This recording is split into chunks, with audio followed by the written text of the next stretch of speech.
Thank you, Madam President. If we're in a quorum call, we're not. Thank you, Madam President. I want to thank my colleagues who have worked with us on a bipartisan basis to bring the Sergeant First Class Heath Robinson honoring our promise to address comprehensive toxics Act of 2022 to the floor for a vote. That's a mouthful. The PACT Act is the way it's known more colloquially.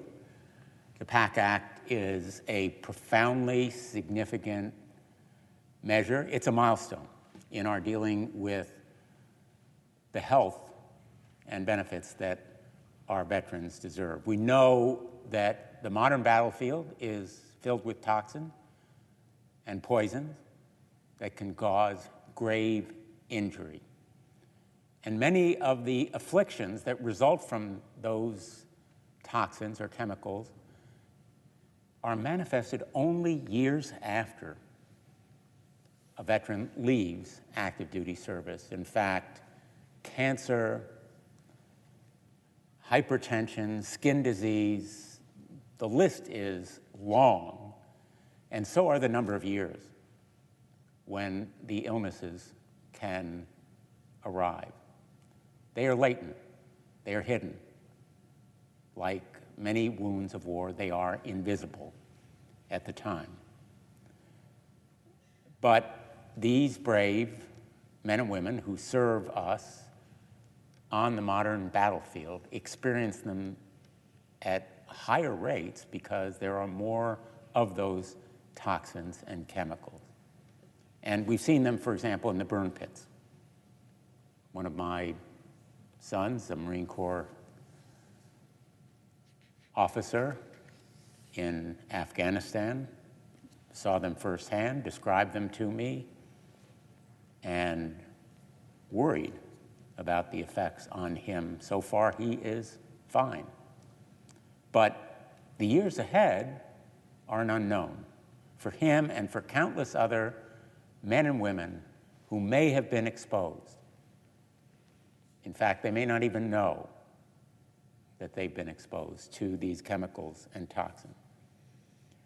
And the fact of the matter is that the Veterans Administration has resisted taking responsibility for these illnesses. It has erected thresholds of proof and barriers of evidence for veterans who suffer the effects of the burn pits, the other sources of toxic chemicals that can inflict such grievous pain and worry on so many of them. And that's why this legislation is so significant, because it will begin to right the inaction of the government in helping veterans afflicted by toxic exposure.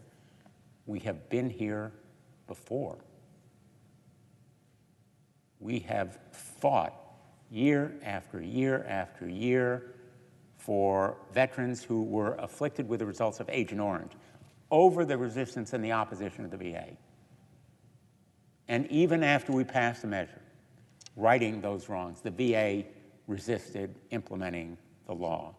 Not under this administration, fortunately, but previous ones.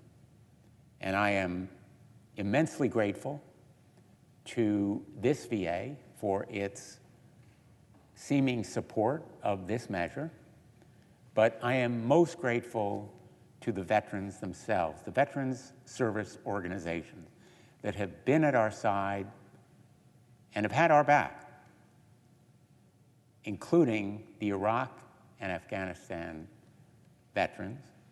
Their organization, the IAVA, has played an important role. Likewise, the VFW, Veterans of Foreign Wars, the American Legion, Disabled American Veterans, and others.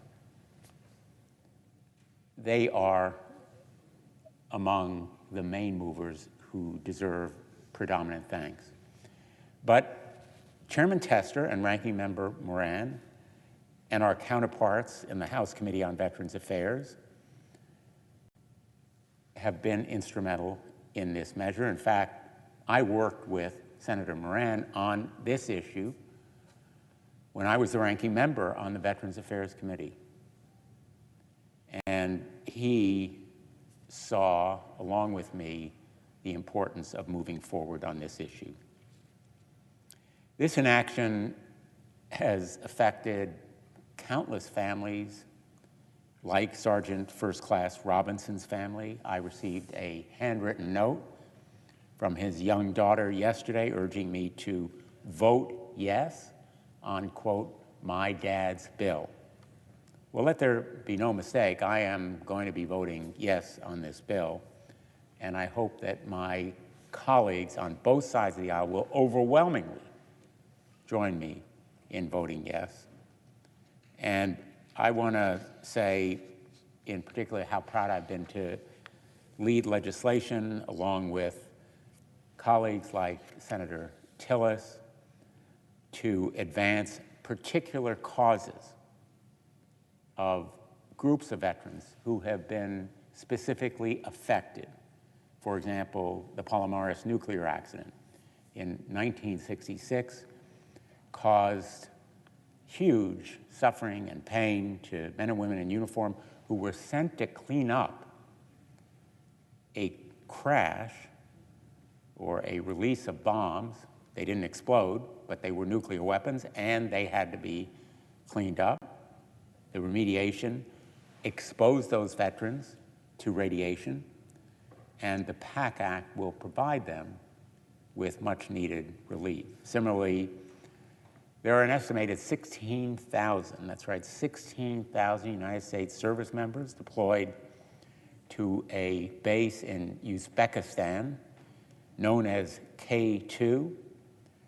It was an old Soviet base which became a dumping ground for all kinds of toxic substances, and they were exposed to those substances when they served there.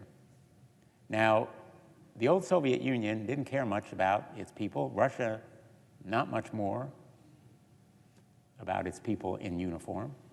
But we should, and we do, and that's why the PACT Act would provide care to them. In the United States, at Camp Lejeune,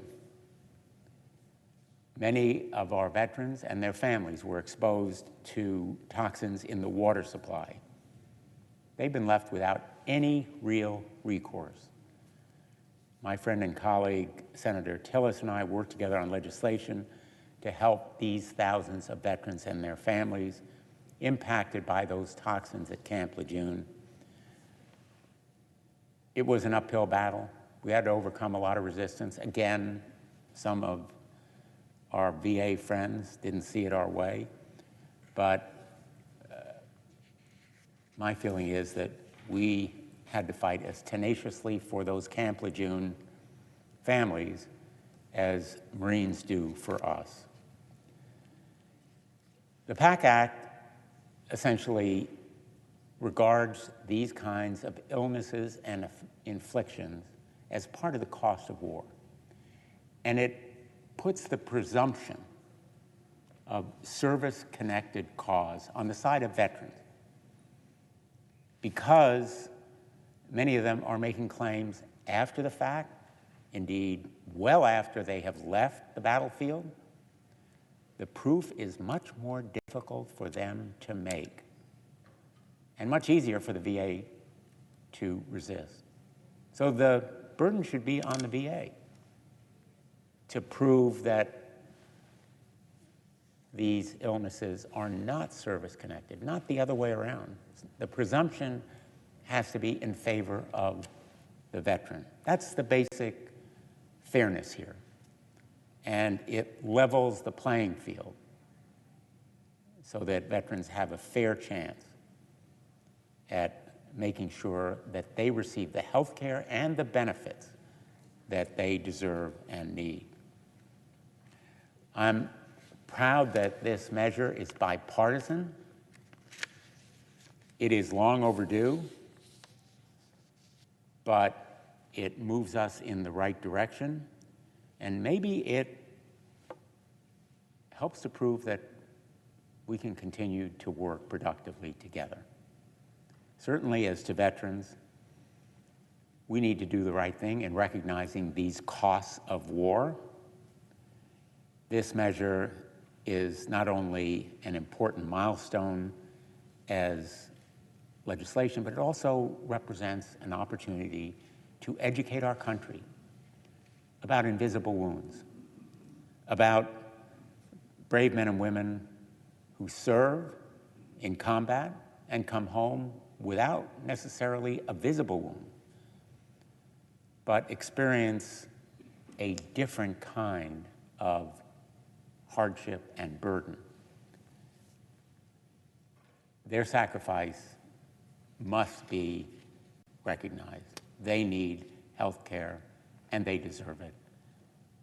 And the benefits that they are receiving as a result of this measure are extraordinarily and deeply well-deserved and should be available promptly. I thank you, Madam President, and I yield the floor. And I suggest the absence of a quorum. The clerk will call the roll.